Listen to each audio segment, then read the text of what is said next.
បាទសូមជម្រាបសួរដល់បងប្អូនទាំងអស់គ្នាបាទថ្ងៃនេះគឺខ្ញុំលើកយក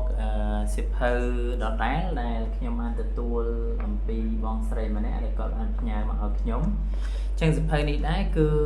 មេរៀនចិត្តសឹកនិងចិត្តអញ្ចឹងតើយើងទាំងអស់គ្នានឹងក៏បីសិក្សាឬមួយក៏រៀននៅសិភៅនេះដែរឬទេអញ្ចឹងបងប្អូនគឺអាចរៀនបានបាទបងប្អូនគឺការសិក្សាអំពីចិត្តសឹកនិងចិត្តបានន័យថាគឺជាការសិក្សានៅការរស់នៅប្រចាំថ្ងៃឬមួយក៏គឺជាការសិក្សាអំពីជីវិតរបស់យើងទាំងអស់គ្នាអញ្ចឹងបងប្អូនគួរតែសិក្សាសិភៅនេះអញ្ចឹងឧទាហរណ៍ថាចិត្តសឹកចុះអញ្ចឹងចិត្តសឹកបងប្អូនឆ្ងល់ថាអញ្ចឹងរៀនចិត្តសឹកនឹងជួយឲ្យគេបានខ្លះអញ្ចឹងឥឡូវខ្ញុំលើកជាគោលបានន័យថាលើកទ្រុសដើម្បីឲ្យបងប្អូនបានដឹងថាតើរៀនចិត្តសឹកនេះដើម្បីធ្វើអ្វីអញ្ចឹងបានន័យថាក្នុងការរស់នៅជីវិតប្រចាំថ្ងៃរបស់យើងម្នាក់គឺតែងតែមានចិត្តនិងចិត្តសឹកផ្សំគង់គ្នាបានន័យថាគ្រប់ចិត្តដែលកើតឡើងដែលជាអកុសលចិត្តគឺសុទ្ធសឹងតែជាការកើតឡើងរួមគ្នាជាមួយនឹងអកុសលចិត្តសឹកបានន័យថាមានអកុសលចិត្តសឹកទៅចិត្តអកុសលចិត្តកើតឡើងដែលវារួមបញ្ចូលគ្នាចឹងកន្លែងនេះចង់បញ្ជាក់បងប្អូនថា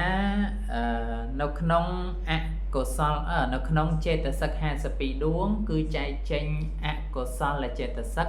14ដួងបងប្អូនអញ្ចឹងបងប្អូនឆ្ងល់ថាហេតុអីបានជាពេលខ្លះបងប្អូនអាសាខឹងក្រោធពេលខ្លះទៅអាសាចង់បាននេះចង់បាននោះឬមួយក៏ចំណែនឬមួយក៏ក្តៅក្រហាយអីកើតឡើងមច្ឆរិយៈការកំណាញ់អីកើតឡើងហ្នឹងគឺដោយសារតែការកើតឡើងនៃអកុសលចេតសិកដែលបើសិនជាឲ្យបងប្អូនរាប់ប្រហែលជាបងប្អូនអត់អាចរាប់បានទេថាមានអីខ្លះមានខឹងមានស្អប់មានស្រឡាញ់អីចឹងទៅប៉ុន្តែបើសិនជាបងប្អូនចូលមករៀននៅក្នុងសៀវភៅចេតសិកនេះអញ្ចឹងបងប្អូននឹងបានដឹងហើយថាគ្រឿងផ្សំនៃអកុសលចិត្តដែលជាអកុសលចេតសិកហ្នឹងគឺមានតែ14ទេដែលធ្វើឲ្យបងប្អូនហ្នឹងកើតទុកទុំមនិញជាប្រចាំថ្ងៃម្ដងខឹងម្ដងចំណែនម្ដងស្អប់ម្ដងស្រឡាញ់អីចឹងទៅអញ្ចឹងគឺដោយសារតែអកុសលចេតសិកអញ្ចឹងនៅក្នុងនេះគឺមានរៀបរាប់ទាំងអស់បងប្អូននៅក្នុងសភៅនេះគឺវិច័យចេញជា14អកុសលចេតសិក14ប៉ុន្តែយកទៅផ្សំជាមួយនឹងចិត្តតែ12ទេអកុសលចិត្ត12ដួងប៉ុន្តែកន្លែងនេះណាអាចឲ្យបងប្អូនយល់ថាតើអកុសលចិត្តហ្នឹងមានអីខ្លះហើយមានន័យដូចម្ដេចនោះលុះត្រាតែបងប្អូនរៀននៅសៀវភៅនេះបាទឬមួយក៏រៀននៅសៀវភៅណាក៏បានដែរបងប្អូនឲ្យតែបងប្អូនគិតថាអាចជួយឬមួយក៏អាចផ្ដល់ជាប្រយោជន៍ដល់ការរស់នៅប្រចាំថ្ងៃឬមួយក៏បងប្អូនអាចមើលឃើញថាការរស់នៅនេះគឺវាកាន់តែងាយស្រួលពីព្រោះថាសភាវៈក្នុងខ្លួនរបស់មនុស្សយើងម្នាក់គឺមានសពគ្រប់អស់ហើយប៉ុន្តែគ្រាន់តែថាយើងអត់បានដឹងថាតើអាការកើតក្នុងមួយគណៈចិត្តហ្នឹងជាចិត្តអីយើងអត់អាចដឹងបានទេហើយបើសិនជាយើងអត់ដឹងហើយយើងមិនអាចមានសមត្ថភាពណាដើម្បីកំណត់ដឹងថា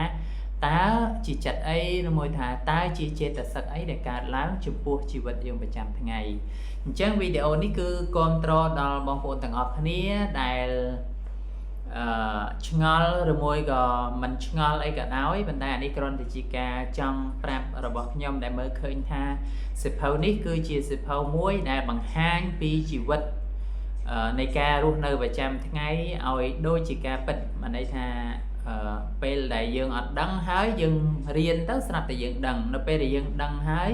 ក៏យើងមិនសូវជាមានការប្រកាន់ខ្លាំងជាមួយនឹងសភាវៈដែលកើតឡើងនៅក្នុងចិត្តយើងអញ្ចឹងនៅពេលដែលយើងអត់បានដឹងយើងចេះតែគាំទ្រអាសេចក្តីអាក្រក់នៅពេលដែលសេចក្តីអាក្រក់កើតឡើងក៏យើងគាំទ្រវាថាមកពីយើងចេះយើងចោះទៅបានគាំទ្ររាល់អកុសលចិត្តឬមួយក៏អកុសលចេតសិកដែលកើតឡើងប៉ុន្តែនៅពេលដែលបងប្អូនបានដឹងហើយ បានន័យថាបងប្អូននឹងព្យាយាមកំណត់ដឹងហើយថាគណៈពេលនេះតើចិត្តយើងចិត្តអីកើតឡើងហើយគណៈពេលនេះតើចេតសិកអីធ្វើការបាទអញ្ចឹងវីដេអូមានតែប៉ុណ្្នឹងទេបងប្អូនបាទអរគុណសម្រាប់ការទស្សនា